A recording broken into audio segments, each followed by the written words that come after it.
My name is Ray, this is my wife Liz, and we've been married for 15 years, and recently we adopted 2 children, and we are now a happy family of 6. Chris Rock came up to me and it was a personal invite, like, hey, we need male counselors for Royal Family Kids Camp. Is this something that you can pray about?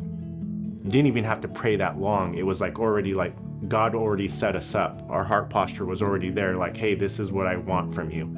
So it was an easy yes, I'll do it. And then that was like one of the first dominoes that just made everything else go. At camp, it's a very eye-opening experience. You know, it's a week-long, all expense paid for the kids. They don't have to worry about nothing. They just go up there and you're just trying to get them to have fun and kind of not think about their trauma and their hardships.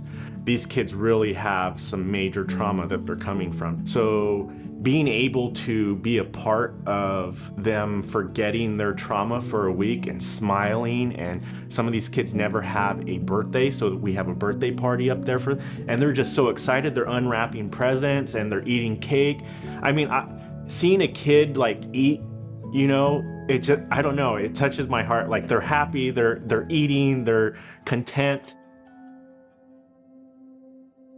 Thursday night is always a hard night for the kids because they know the next day they're leaving camp. So all their fun is they know it's gonna come to an end. So Chase, who was my camper, was attached to my hip and crying. Man. So I don't know if you had a kid who's not yours ever be attached to your hip like that, crying. It does something to you. You know, this is not your kid. This is another child, but you're their safe place for the moment, and they're crying like he didn't want to let go.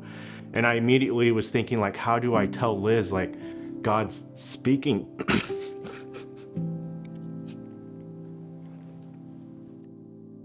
I called Liz and I said, hey, there's this 2 kids, this brother and sister. And I said, I think these are the kids. They're really heavy on my heart. Should I, you know, what do I do? Do I look into this? And, you know, your reply was, yeah, let's go for it. Let's do it. Let's do it. And I was like, man, no hesitation. Yeah. I asked about the kid's social worker. His name's Joe. I said, Joe, my name's Ray. I was the counselor for Chase this week at camp. Is there a possibility that we could foster to adopt them? What would that look like? I don't know what we're doing. And he's like, unfortunately for you, they're already heading towards reunification with their mother. So when Joe told us that, I almost didn't want to believe him, because that's not what God was putting on our heart. Remember how we were praying? We were like on our knees praying at night. And so when he told us that, I was like, this just doesn't feel right. But he said, I can't tell you 100%, but I could tell you 99.9% they are likely to be reunited with their mother. And so we thought, you know, that's a good thing, right? That's a good thing that they're going to be reunited. I don't know why I'm feeling this way, why we're feeling this way, why we feel this way in prayer, but we're going to say that's a good thing. And I told Joe, okay, thank you. If anything changes, please reach out to us. It was late at night. We got a phone call and I was like, hello. And he's like, Mr. Alanis, this is Joe. And I was like, hey, Joe. And he's like, did you still want the kids?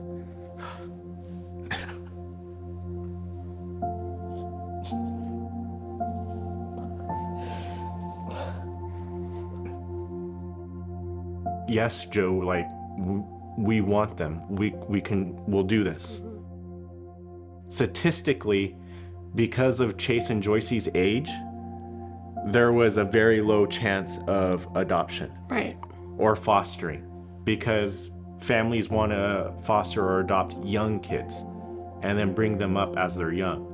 So once you cross like age 9 or 10, it starts becoming statistically improbable for them to become adopted or fostered.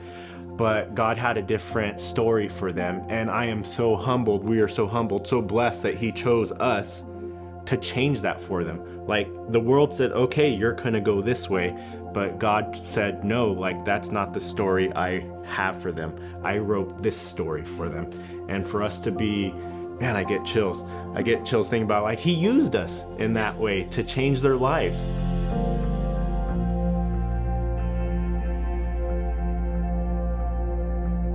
August 22nd of this year, the adoption was finalized, and it was just a phenomenal day. Just a lot of excitement and happiness going around. Chris and Jasmine were there, and we also had Mariah and Pastor Steve were there as well, so it was great. Yeah, they asked to go. It's part of the culture of Canyon Hills is stepping in and saying yes to the least of these and bringing them into your family. You know, that's noticeable with City Serve, with Royal Families, with preaching on the pulpit, with Stand Sunday. I mean, it's obvious that they care about this. God equipped us to stand in the gap for foster kids.